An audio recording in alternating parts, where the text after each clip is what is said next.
A poor farmer finds a wounded pilot in his yard, only to discover that she is not just a pilot, but a millionaire. The wind howled across the flatlands of Oklahoma like a wounded beast, flattening the wheat and slashing the sky with sheets of rain. Thunder cracked overhead, rattling the aging wood of the farmhouse that stood defiant against the elements, a stubborn relic of a man who had refused to leave even when everything else had. Inside, Blair Jensen sat at the kitchen table, his hands wrapped around a chipped mug of black coffee. The bank envelope lay open before him, cruelly final in its wording, notice of foreclosure imminent. He had read it 3 times and still couldn't feel anything but numb. Then came the sound. Not thunder, not this time. It was a mechanical scream, low, wrong, too close. A blur of red light shot past the window, followed by a concussive boom that shook the entire house. Blair was moving before thought caught up with him. Coat. Flashlight. First aid kit. He burst into the night, rain lashing his face as he sprinted toward the rear acreage. Smoke rose in the distance, faint orange flickering through the storm. His boots sank in the muddy earth, breath ragged, flashlight beams swinging wildly. When he reached the field, the world seemed to tilt. A single-engine aircraft lay in ruin amid the soy. One wing crushed, the other barely attached. Fire licked at the tail, threatening the fuel tank. Sparks hissed in the downpour. Inside the crumpled cockpit, movement. A figure. A woman. Blair climbed the wreckage, shielding his face from the heat, and pried the cockpit door open with every ounce of strength. It gave way with a tortured groan. The pilot was slumped forward, blood dark on her forehead, her flight suit torn at the leg. A piece of metal jutted grotesquely from her thigh. Hey! Hey, can you hear me? He shouted, shaking her shoulder. She groaned, semi-conscious. Blair moved carefully, supporting her weight, avoiding the embedded shard. The moment he lifted her, she screamed, a raw, instinctive sound that cut through the storm like a blade. Blood poured freely. He dragged her clear of the wreck, laying her beneath the wide oak at the edge of the field. His hands trembled as he pulled out his phone. Barely a signal. Just enough. 911, what is your emergency? This is Blair Jensen. Millstone Road, East Section. A plane crashed in my field. The pilot's alive but bleeding badly. Sir, emergency vehicles are delayed due to severe storm conditions. She's got metal in her leg, and the wreck's on fire. You need to send someone. We will dispatch as soon as. Blair ended the call. No help was coming soon enough. He opened the first aid kit, assessing the wound with shaking hands. It was deep, muscle-torn, bleeding uncontrolled. He looked at the jagged metal and whispered, "If I don't get this out, you'll bleed out." She didn't respond, but her body tensed. He sterilized the area, gripped the shard, and counted aloud. 1, 2, 3. The scream was worse this time. Animal, wounded, real. Blood soaked his hands. He packed the wound with gauze, ripped fabric from his shirt, and tied it off, pressing down with everything he had. "Stay with me," he murmured. "Don't you quit on me." Her breathing was shallow, but it didn't stop. Behind them, the wreckage hissed, flames climbing. But under that tree, soaked in mud and blood, Blair Jensen held the weight of a stranger and felt something he hadn't allowed himself in years. Hope. Not for himself. But for her. Maybe, just maybe, for both. Morning broke like a bruise, dull and aching, across the Oklahoma sky. The storm had passed, but its scars remained, scorched earth, twisted metal, the lingering stench of fuel and fire. Inside the farmhouse, the kettle hissed softly on the stove. Blair sat beside the small bed in the guest room, though it had never truly hosted a guest before. It had been his daughter's once, back when laughter still echoed through the halls. Now it was filled with dust and cardboard boxes, books with cracked spines and old memories stacked in the corners. She stirred under the covers. Her face twisted in pain as her eyes fluttered open. "Easy," Blair said gently, checking the bandage. The wound was crude but clean. She would live, if infection didn't get her first. "Where?" Her voice was rough, like sandpaper. She winced. My place, Blair said. You went down in my field last night. She looked at him, confused, then glanced toward the window. The silence between them stretched. You don't remember? I remember the storm, she murmured. Then everything went dark. He handed her a glass of water. Drink slow. She obeyed, her hands trembling slightly. When she finished, he met her gaze again. What's your name? A pause, slight, but there. Just long enough for doubt to flicker. Nora, she said finally. Just Nora. It didn't sit right. Blair had been lied to enough times to feel the tension behind someone's eyes. But he nodded anyway. She was injured. Scared. A name could wait. Over the next 2 days she rested. Or tried to. Blair found her standing more than once, hand pressed against the doorframe, stubbornly testing her leg. She should have been bedbound. But she was built of something fierce. What stood out, though, wasn't just her resilience, it was her curiosity. She took an interest in the smallest things. The tools on his workbench. The old shortwave radio in the corner. The aviation books gathering dust on the shelves. Once, he caught her disassembling the radio and putting it back together without so much as a manual. You know your way around machines, Blair said casually one afternoon as he changed her bandage. I've always been a fast learner, she replied, a flicker of a smile on her lips. But it wasn't just learning. It was memory, muscle memory. Her hands moved with precision, the kind you don't fake. Where'd you learn to fly? Private instruction. Long time ago. Long enough to pick up radio repair, field medicine, and emergency navigation? Her smile didn't falter. But it didn't reach her eyes either. Blair didn't press further. He knew the weight of hidden truths. Knew what it meant to live behind a wall of silence. Still, something about her lingered. A pull. Not romantic, not yet, but human. Something about the way she watched the world, even in pain, like she was waiting for something she wasn't sure she'd ever get. On the third night, the quiet shattered. Blair had gone out to the barn to check on the generator when he saw it. Movement in the dark.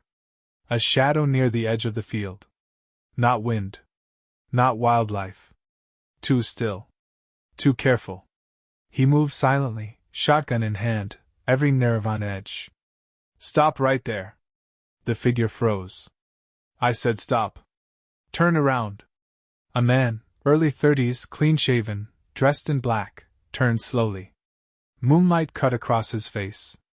Calm. Too calm. I'm just looking for someone, the man said. A woman.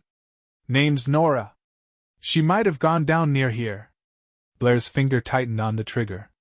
Why are you looking for her? She belongs to someone important. She doesn't belong to anyone. The man stepped forward. Blair fired into the dirt near his feet. That's far enough. Okay, the stranger said, hands raised. No need to get violent. But this isn't over. Blair didn't answer. Just watched him disappear into the dark. When he got back to the house, Nora was on the couch, pale and wide-eyed. She'd heard the shot. Maybe more. Who was it? She asked. Someone looking for you. Nora didn't respond. Just stared at the floor. You want to tell me who you really are now? Blair asked quietly. Her eyes met his, guilt swimming in their depths. Not yet, she whispered. But soon. And Blair, despite every red flag, despite the knot tightening in his gut, nodded. Because somehow, he understood. Whatever this was, it was just beginning. By the end of the week, Nora was on her feet, barely. She moved cautiously, relying on the crutch Blair had carved for her from an old cedar branch, sanded smooth and shaped to her height. She insisted on helping around the house, ignoring his protests, brushing off pain like it was a mosquito bite. Her strength returned slowly, and with it came something else, purpose. It began with the kitchen table. Blair had left a stack of unopened envelopes there, bills he'd stopped pretending to manage. Nora noticed them, flipping through the mess as he poured her tea. Do you have a system for these? She asked gently. Blair gave a low laugh. Yeah. It's called the junk drawer. 2 hours later, she had created an organized spreadsheet on his barely functioning laptop. Color-coded, sorted by urgency, interest rates recalculated. You've got a discrepancy here, she said, pointing to a line item. This loan's being overcharged. He leaned in, squinting. Where the hell did you learn this? Trial and error, she said, not quite lying. Lots of error. The next day, she turned her attention to the fields. You ever think about changing crops? She asked, leaning on her crutch as they looked over the half-flooded rows of soy. Blair shrugged. That's what my father planted. It's what I know. But it's not what sells. What if you tried something different? High-end greens for farm-to-table restaurants. Kale, heirloom carrots, purple basil. Local, small batch, premium pricing. Blair gave her a look. You talk like a business consultant, not a pilot. She smiled, barely. Maybe I used to be both. In the days that followed, they rebuilt the greenhouse together. Mornings came with coffee and sweat. By noon, they were in the dirt side by side, laying compost, erecting trellises. They argued about spacing, laughed about soil pH, measured irrigation flow like a pair of engineers. In the afternoons, they mended the barn roof, refitted the chicken coop, and once even joked about starting a pickle brand. The laughter was light, but the trust that grew between them was heavier, earned, not gifted. One evening, as they patched a burst pipe in the irrigation system, Blair sat down hard on a hay bale, his back aching. You ever think about how fast it can all go away? He asked. She looked at him, unsure. My wife, he said. Sarah. We met in high school. She got sick after our daughter turned 3. Cancer. It moved fast. I'm sorry, Nora said, her voice barely audible. He nodded, eyes distant. After I buried them, I stopped living. Just worked. This land was all I had left. Even it's trying to leave me now. The silence between them held weight but not discomfort. Nora's gaze drifted down. I lost too. He glanced at her. My first crash wasn't this one. 5 years ago. I was a test pilot. Small jet mid-air malfunction.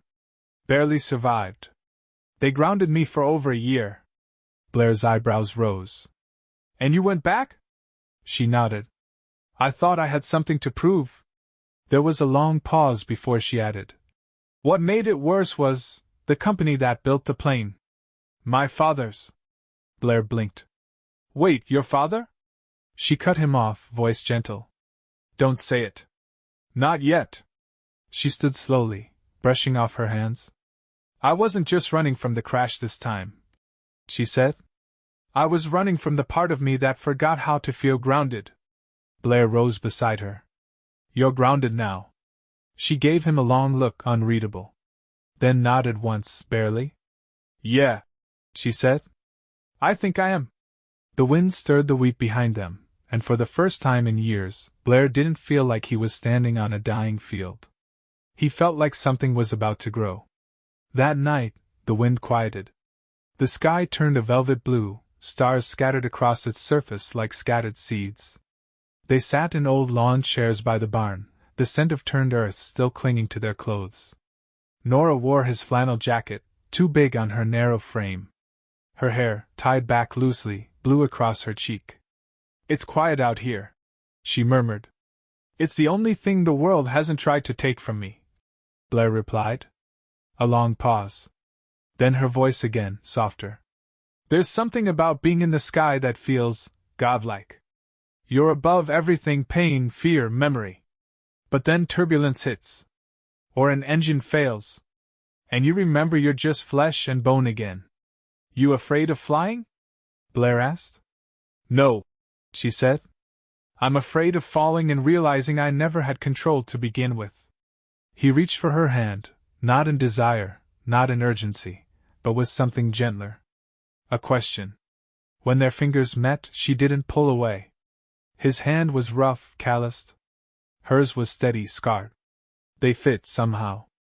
I don't want to go back, she whispered. To the world that only knows how to take. You don't have to, he said. She looked at him, sharply. Don't say that. You don't know what it means. I know what it means to want to stay. Their faces were close now, breath mingling in the air between them. The moment tilted, inevitable. But just before their lips touched, Nora turned her head sharply and pulled back, her breath trembling. No, she said. Don't. Blair froze. Nora! You should have loved me, she said, backing away. You don't even know who I really am. And if you did, you'd hate me for it. Tears welled in her eyes. I wasn't supposed to land here, she whispered. I wasn't supposed to feel anything. I'm not supposed to stay. She turned and limped back toward the house. Blair sat in the chair long after she was gone, staring at the sky. The place where her hand had been felt cold. And yet, something told him.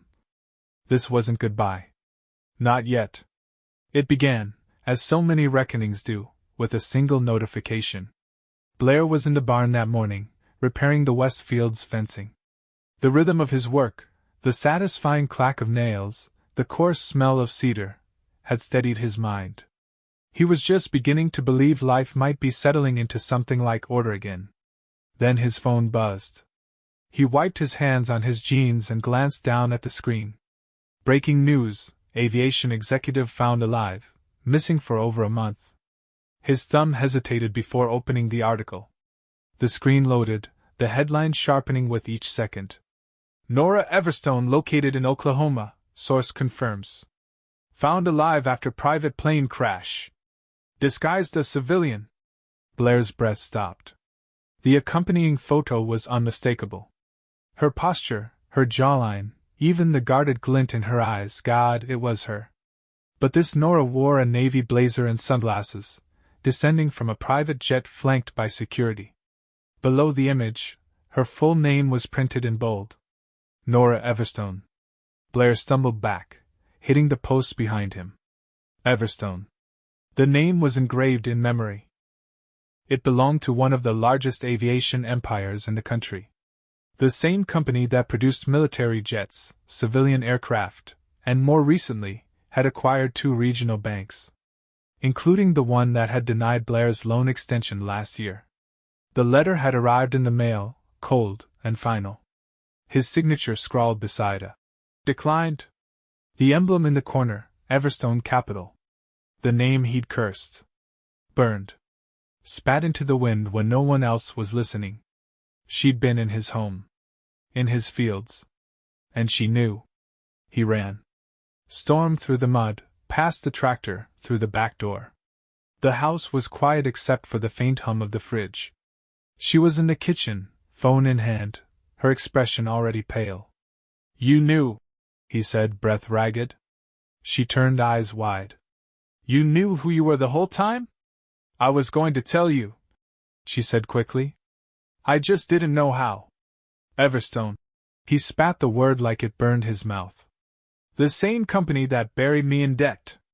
That killed every loan option I had. I didn't know they denied your loan. I'm sure it never crossed your mind, he snapped. Because people like you don't see people like me. Blair, I didn't lie. I didn't want to be her anymore. You landed in my life, and I let you in. I let you matter. She took a step forward, but he backed away. Outside, movement caught his eye. Black SUVs turned onto the dirt road, 3 of them, in convoy. Their lights swept over the fields like searchlights. Doors opened.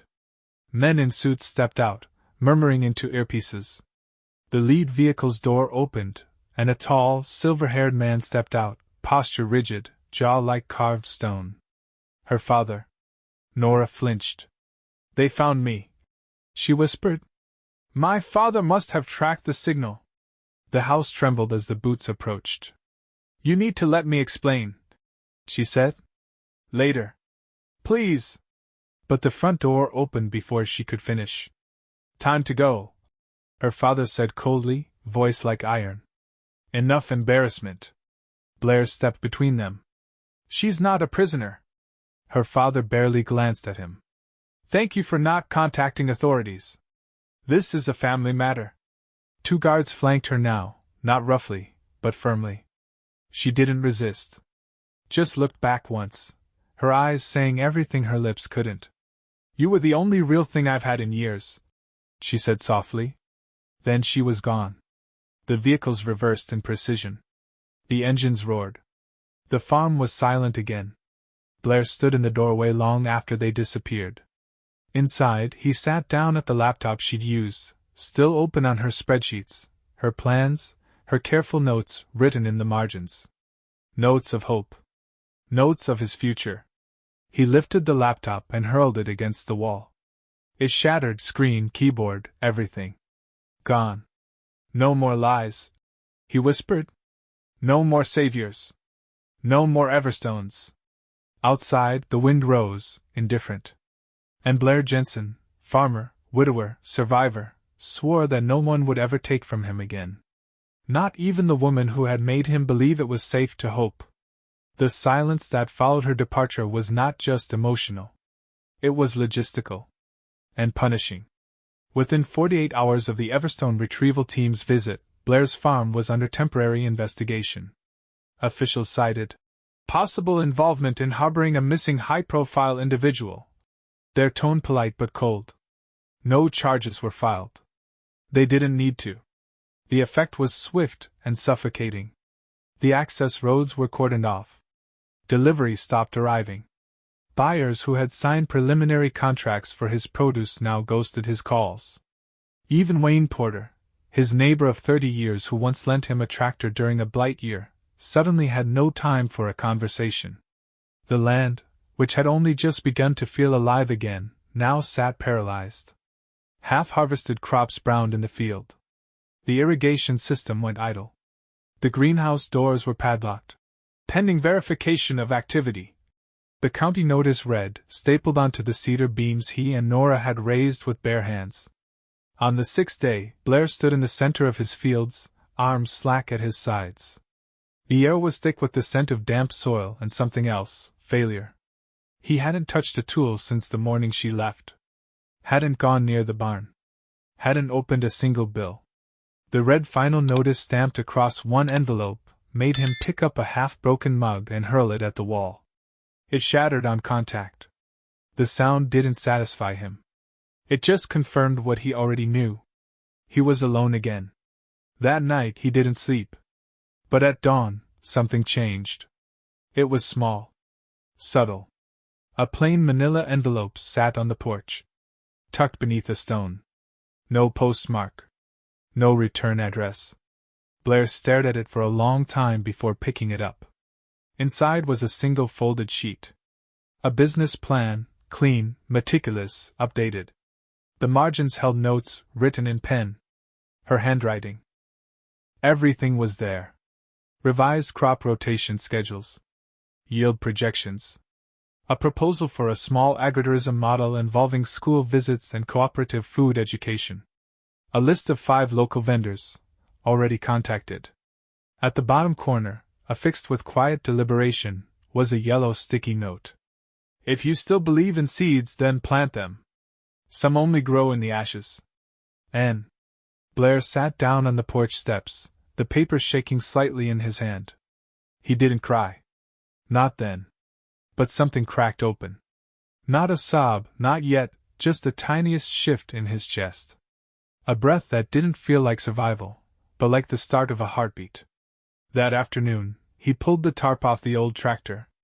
By nightfall, he was digging rows again. But this time, he didn't do it alone. He filmed a short video, his old phone propped against a rusted fence post. The shot framed him against the open field, dirt on his hands, resolve in his eyes. "My name's Blair Jensen," he said. "I'm a farmer. I've lost a lot. But I've also seen what happens when someone believes in something no one else does. If you believe food should come from honest land and honest hands, I need your help. Not for me, for this farm. For what it can still be." He uploaded it to a crowdfunding platform, hit publish, and went to bed without expecting much. But by morning, it had been shared 3,000 times. By the end of the week, donations poured in from all over the state. Some came from strangers. Some from neighbors who hadn't known what really happened. A few small restaurants from the next county reached out, ones that remembered Everstone but not the scandal. They remembered her, and the heirloom carrot proposal. High school students volunteered to help rebuild. A retired science teacher offered to teach part-time if Blair ever built that education center. A mother of 3 donated $10 and a handwritten note that read, "You helped her heal. Now let us help you grow." And Blair? He worked. With blistered palms and sunburned shoulders, he tilled every inch of that broken ground. He replanted the greenhouse, repaired the irrigation, taught 3 teenagers how to identify healthy root systems and how to tell the soil's moisture by the scent alone. He didn't speak of her. Not out loud. But in every row he planted, every bolt he turned, every time he paused and stared at the oak where he'd once laid her bleeding. She was there. In the wind. In the soil. In the ashes. And he kept planting. Because some seeds only know how to bloom when everything else has burned away. The day of the reopening was warm, bright, and humming with possibility. Sunlight stretched across the fields like a silent benediction. The once wilted greenhouse now stood proud and clear, filled with rows of heirloom greens and tender sprouts. The barn, restored and freshly painted, had been transformed into a rustic workshop and teaching space. Handmade signs, painted by local students, marked garden beds bursting with kale, basil, and young tomatoes. Above the entrance, a wooden arch bore a new name carved into it with care, Farm of Freedom. It wasn't poetic. It was deliberate. Blair stood near a makeshift stage, his usual flannel tucked in but still stained with work. Volunteers buzzed around him, neighbors, teachers, curious parents, and families who donated $5 just to be part of the story. Some had traveled from other towns, drawn in by the video that had gone viral. The community had arrived in force. They brought more than funds. They brought belief. Blair climbed the stage, heart thudding harder than it had the day he buried his wife. The crowd quieted. "This land used to be all I had," he said. "It was failing. So was I. I'd given up on people. On second chances. And then, someone crash-landed into my field. She reminded me that endings can sometimes be the start of something better." A ripple of applause passed through the crowd. But Blair wasn't finished. His eyes swept the back rows. Searching. And then he saw her. She stood beneath a wide-brimmed straw hat, half in shadow, hands clasped in front of her. Her stance was different now, no longer guarded, no longer broken. The flight suit was gone. She wore jeans, boots, and a pale linen shirt. She didn't need a mask anymore. Blair stepped down from the stage, feet moving before thought could catch up. The crowd parted instinctively. When he reached her, she looked up and took a breath. "I've lived my whole life doing what was expected," Nora said softly. "Succeeding by someone else's definition. Surviving accidents. Pretending I wasn't broken." Blair said nothing. Just listened. "But the person who saved me didn't ask me to prove anything. He gave me space to be lost. To feel. To heal." She looked at him. Her eyes were steady now. "I've lived for my father's legacy long enough. Now I want to live for the man who pulled me from fire and planted me back into the earth." The silence that followed was not empty. It was reverent.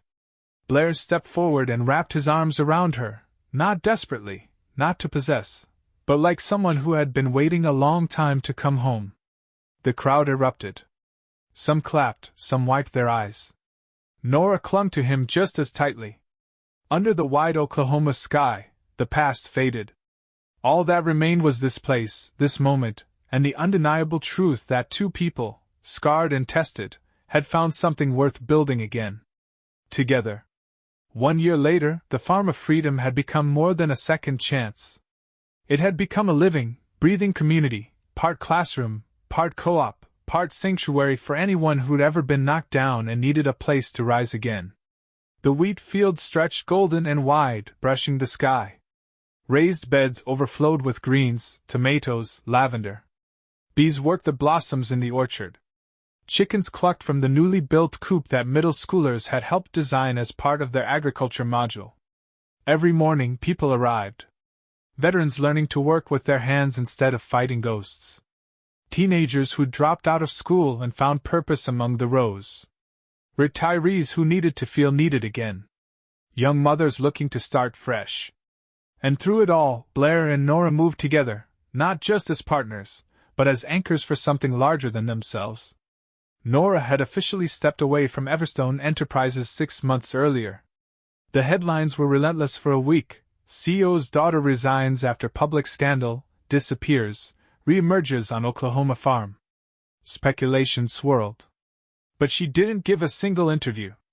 Didn't need to. Her legacy now grew from the soil. She designed new curriculums for the education program. Taught basic flight theory to local kids using paper gliders and solar drones.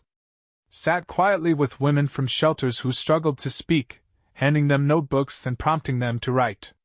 Start with a sentence, she'd say. She mended fences at sunrise. Journaled by candlelight. She didn't wear power anymore, she wore peace. Blair never asked her to explain anything again. He never mentioned her father's name or brought up the crash. He gave her space, and she filled it with purpose. They worked hard. They didn't have much money, not compared to what she once knew, but they had what mattered. The land. The people. The rhythm of days spent earning sleep. One evening, as the sun dipped low and turned the field a molten orange, Blair led Nora out to the edge of the orchard. She limped a little still on cold days, but she never complained. There, nestled among the wildflowers, stood a new structure, a small pergola, slatted cedar, half covered in climbing jasmine. It wasn't big. But it was beautiful. Hanging lanterns swayed gently from the beams.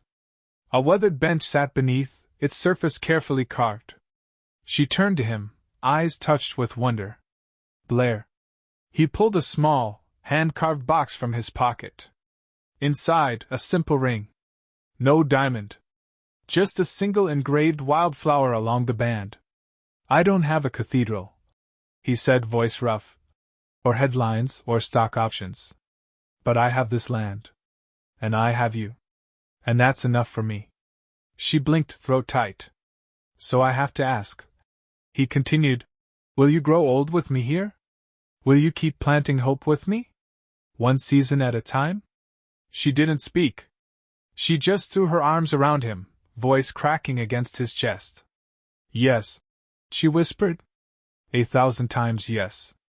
They kissed as the sky turned purple and the stars appeared one by one. Later, they sat beneath the pergola, Nora curled against his shoulder, their fingers interlaced.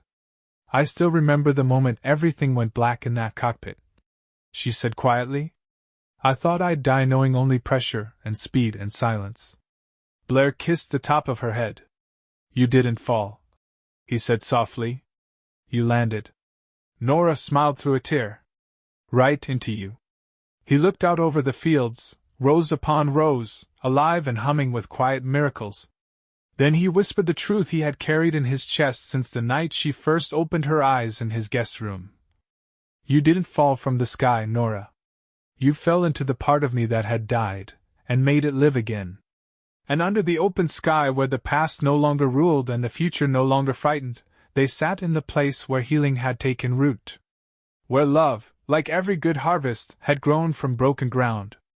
Nora hadn't seen her father in person since the day she left with the men in suits, and the unsaid apology in her eyes. She never responded to the few terse messages he sent afterward, conciliatory in tone but hollow in substance. One had even come with a private offer to restore her shares in the company. She declined without reading the terms. Everstone Enterprises was no longer her world. But some names didn't disappear easily. Especially when they owned pieces of everything. 3 months after the wedding, quiet, under the oak tree, no photographers, Blair received a letter from an investment firm in Tulsa. The fine print revealed it was a subsidiary of Everstone. The company offered to buy out the Farm of Freedom. A generous offer. Far above market value. Nora read it once, then tore it in half. They think this place is a product, she muttered. Just another asset. They think everything can be bought. Blair said nothing. He didn't need to. Her decision was already clear. They went back to work. That spring, Nora was asked to speak at a local conference on sustainable community agriculture. She declined at first. Publicity wasn't what she wanted, but Blair urged her gently. Sometimes the truth needs to be told out loud, he said. Even if just once. She took the stage wearing boots caked in mud and a collared shirt that still smelled faintly of compost. The audience, a few hundred farmers, educators, nonprofit organizers, was quiet at first. Watching. Waiting. I used to live in a world of high towers and glass, she began. I wore suits tailored by people I never met.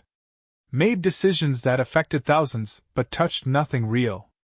Then I crashed into a field I was never meant to find. And someone pulled me from the fire. She paused. I thought falling would break me. But it saved me. The applause was hesitant at first, then warm, then rising.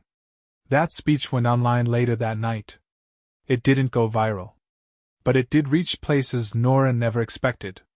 She started receiving letters, handwritten, real, some from former colleagues who had quietly followed her exit, others from strangers who thanked her for reminding them that transformation wasn't just possible. It was necessary. She read every one. She replied to most. But it was one letter that made her sit perfectly still in the kitchen for almost an hour after opening it. The handwriting was familiar. Controlled. Formal. Dear Nora. I watched your speech. It was the first time I've understood why you left. Her father's words. I won't pretend to be the man you needed. I made you a weapon when you needed space to be a person. I don't expect forgiveness. But I do want you to know that your mother would have been proud. There was no return address. Just a postmark from Boston. She didn't reply. She didn't need to. Some closures are loud. Others are quiet acknowledgments of silence finally being heard. That summer, the Farm of Freedom expanded. With the help of grants and community partners, they added a small health clinic staffed part-time by volunteer nurses and a retired GP. They built a seed library, hosted their first youth leadership program, designed entirely by Nora and a local teacher. They named it Grounded. Blair found himself working harder than ever, but smiling more, laughing more. His hands were as calloused as they'd ever been, but his posture was different now. There was no more waiting for loss to arrive. He was living in the middle of game. One evening, as they walked the perimeter of the property, Nora pointed to the edge of the east field. We should plant trees, she said. Apples, maybe. Something permanent. Blair nodded. You thinking legacy? She smiled. I'm thinking roots. He stopped walking. Would you ever want? He trailed off, hesitant. She looked at him, tilting her head slightly. Want what? He scratched the back of his neck. A kid. With me. The question hung there between them, heavy and fragile. Nora took a breath. I always thought I'd be a terrible mother, she said. Too intense. Too broken. Blair took her hand. You're not broken. I know, she said and meant it. But I think I had to fall apart to understand that. Then she turned and looked at the stretch of land before them, the place that had given her everything after she'd lost it all. Yes, she said. One day. If it's meant to be. They didn't rush it. Didn't plan or schedule or map the future in bullet points. They just planted the trees. The following spring arrived late, stubborn and slow to thaw. But when it finally came, it did so all at once, wildflowers bursting open in the orchard, bees returning to the air with drunken purpose, and rows of greens stretching hungrily toward the sun. Nora stood beneath the pergola one morning, a mug of peppermint tea in hand. The vines now wrapped fully around its beams, jasmine in bloom, lanterns swaying in the breeze. She wore a thick knit cardigan over her dress, the buttons not quite reaching around the curve of her belly. Blair stepped outside with 2 paper folders under his arm, the scent of warm soil and black coffee between them. They confirmed the grant, he said, handing her the first folder. She opened it slowly. Inside, a letterhead from the Department of Education, a 3-year funding cycle for the Grounded Youth Program. Nora exhaled, half in disbelief, half in relief. They believe in it, she murmured. They should, Blair said, setting down his cup. It's saving kids. The second folder was thinner. Medical charts. She flipped through them, her hand instinctively resting on her side. Heartbeat steady, she said. No complications. Blair's face softened. You think it'll be a boy or girl? Nora shrugged, eyes warm. Don't care. Just hope they come out with your stubbornness and my sense of direction. They laughed, standing under the morning sky that had once held nothing but storms between them. By late April, the farm was preparing for its second annual spring festival. Booths lined the southern edge of the field, where locals sold homemade jams, soap, jewelry. A stage had been built by a group of high school volunteers, now used weekly for storytelling, live folk music, and the occasional impromptu debate over organic composting. Blair caught Nora seated on a hay bale during one of these open mic afternoons, her eyes closed as a girl from the Grounded program read a spoken-word piece about starting over. You okay? He asked, settling beside her. Just listening, she said, placing his hand gently on her belly. They're kicking. He felt it, faint but certain. A tap from the future. The crowd applauded behind them, but in that quiet touch, there was a whole different kind of ovation. That night, the power flickered briefly as another spring storm brushed through the area. Nora lit candles without a word, used to the rhythms of this life. When Blair returned from the barn, she had laid out a blanket on the living room floor, a thermos of tea between them. They talked for hours, about names, about parenting, about the things they feared and the things they'd already survived. Do you ever think, she asked softly, about how different this would have been if I hadn't crashed? Blair looked at her, quiet for a moment. I think, he said slowly, that you didn't crash. Not really. She raised an eyebrow. Pretty sure the wreckage says otherwise. No, he said. I think you landed. Right where you were meant to. She reached for his hand, interlacing her fingers with his. There was no ring on that hand. No ceremony had followed the proposal. Just a shared life, and now, a shared legacy beginning to form beneath her ribs. When the storm passed, and the wind stilled again, they lay beneath the blanket, Nora's head on his chest, Blair's hand over their child, both listening to the quiet beat of a future being written in real time. The next day brought visitors, curious locals, 2 state inspectors, and a woman in a navy coat with a press badge tucked discreetly in her pocket. Nora handled it all with the calm of someone who had learned the cost of attention. She gave them what they needed. Nothing more. The story of the farm was about healing, not headlines. But later, when she caught sight of Blair watching her from the porch, pride in his eyes, she walked straight toward him, took his hand, and leaned her forehead against his. You're my whole compass now, she whispered. And he answered without needing words. Together they stood watching the field bloom, this life they had built, row by row, with calloused hands and patched hearts. This family that had grown not in the safety of planning but in the brave space of surrender. And in that surrender, they had found everything. The baby came in the middle of a thunderstorm. Of course it did. Rain lashed the windows while Blair drove the truck down the county road, one hand gripping the wheel, the other gripping Nora's as she breathed through each contraction. Her brow was damp, her voice focused, not scared, not anymore.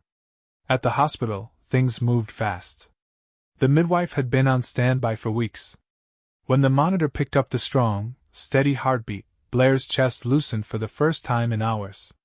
Nora, calm even between pains, cracked a faint smile when she saw the worry on his face. I've survived worse, she whispered. You were there, remember? He kissed her forehead. I'm here now. 4 hours later, a baby girl arrived, red-faced, furious, and perfect. Nora held her first. Blair sat beside the bed, unable to speak, watching them with a stillness that held both awe and something sacred. "Name?" the nurse asked softly. Nora looked at Blair. He had one ready. They had talked, dreamed, played with lists. But now, looking at her, at the soft curl of her fingers around Nora's thumb, at the weight of everything they had survived, only one name fit. "Lark," he said. "Lark Jensen." "Strong wings," Nora added, eyes glistening. "And a grounded heart." The next week was a blur of quiet joy and fatigue. Neighbors dropped off meals. Volunteers covered the spring planting. The Farm of Freedom didn't just pause, it leaned in, supported them, kept growing without them. That had been Nora's hope all along. That it would thrive not as a story about her, or Blair, but as a system bigger than any one person. Blair built Lark's crib by hand. Nora kept a journal beside the bassinet, filled with letters she wasn't ready to read aloud yet. Words about legacy. About truth. About the name her daughter carried and the world she would one day inherit. They never spoke of Everstone again. But sometimes, when Nora rocked Lark beneath the old oak, she wondered if her father had seen the video from the spring festival. If he knew he had a granddaughter. If he regretted not showing up the way Blair did, quietly, without conditions. Some men built empires. Others built home. The following summer, the Farm of Freedom hosted its first statewide forum. Educators, farmers, and community leaders gathered beneath the same tent where Blair had once stood alone, asking for help. Now Nora gave the keynote, Lark in a sling across her chest, her voice clear, measured, deeply rooted. "This isn't a story about saving land," she told the crowd. "It's about what happens when land saves us. About what grows when someone is finally told, 'You're allowed to stay.'" The standing ovation that followed wasn't for the speech. It was for the proof. The child cradled to her chest. The man waiting just off stage, arms crossed, proud. The land stretching wide behind them, full of life. That night, as twilight fell and the fields shimmered gold, Blair carried Lark out to the pergola, where jasmine now bloomed so heavily that the air felt sweet and thick. Nora followed, barefoot, still in her work jeans, her sleeves rolled up. They sat side by side on the old bench, Lark asleep across both their laps. "You ever think about how close it came to ending?" Blair asked softly. "If your wing had clipped 5 feet left. If I hadn't run out in time." She leaned her head on his shoulder. "No," she said. "I think about how close it came to beginning." The wind stirred the wildflowers. Somewhere in the distance, a student from the grounded program played soft guitar. Fireflies blinked among the orchard trees. Lark stirred, stretching her arms. "I hope she never knows what falling feels like," Blair said. Nora looked at him, eyes gentle. "She will," she said. "One day. Everyone does. But she'll know what landing feels like, too." They sat in silence, listening to the night. To the breath of their daughter. To the land. To the life they had built not from perfection, but from pieces. This place, this stubborn, healing patch of Oklahoma, had held them when they needed it most. And it would hold her, too. Always.